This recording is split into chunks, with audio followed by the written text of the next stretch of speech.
Our motive when uttering the gospel or when declaring, communicating, and transmitting the gospel to people is to bless, not to impress and depress, to nurture, not to lecture and torture. We can accomplish this by uttering uncomplicated words, meaning short, simple, and clear presentation of the gospel. Well, good morning again to my friends and relatives. If you're watching this video today, let me say thank you. Our bread of life for the day. 1 Corinthians chapter 1, verse 4 and 5. I thank my God always on your behalf for the grace of God which is given you by Jesus Christ, that in everything ye are enriched by Him in all utterance and in all knowledge. So today we will be talking about this grace of utterance. What is this?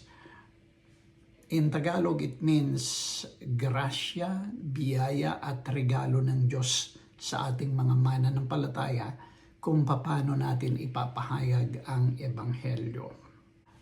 Alam po ninyo, another description of the grace of utterance given by God to the Corinthian church and to us believers today is the word enrich. And to define the word enrich further, let us look into a cross-reference in 1 Corinthians chapter 2 verse 1.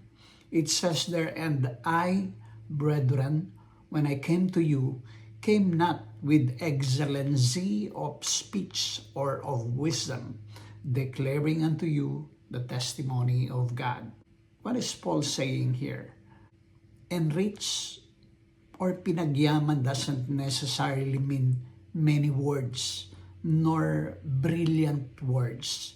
Instead, what he's saying is that the utterance of the gospel or the proclamation of the gospel should be uncomplicated, hindi masalimuot. Years ago, I came to a brother for a computer repair. And I asked one question, but he gave me a complicated lecture about CPU, ROM, RAM, motherboard, graphic card, chipset, and that really gave me a brain fog. You know, this is a no-no when we are trying to communicate the gospel. When people ask us about our hope in the gospel, are we able to communicate it in an uncomplicated way?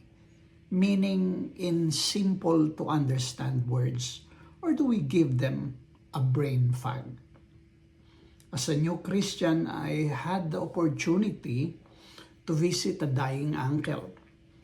I was so excited to share to him the saving grace of God that I read too many scriptures to him that he came to a point of stopping me because he was having mental fatigue already.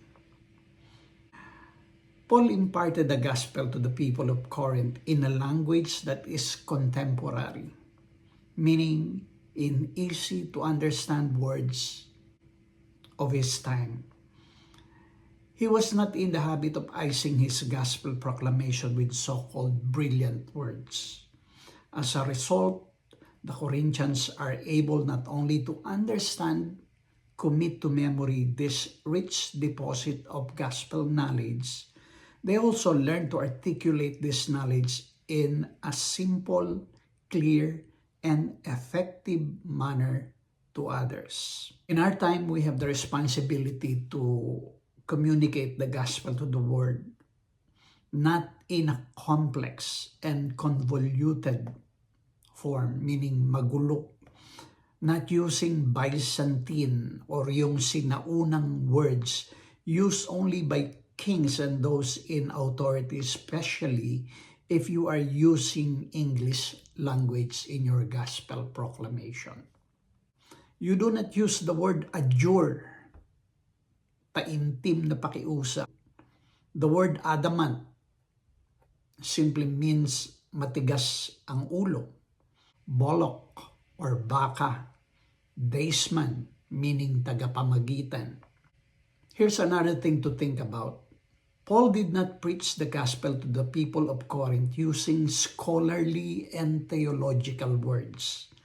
Examples: agnostics, apologetics, ecclesiology, soteriology, and eschatology.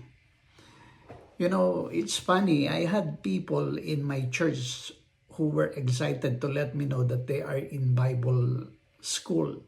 That when they talk to me, they sound like lecturing me about this Bible school terminology.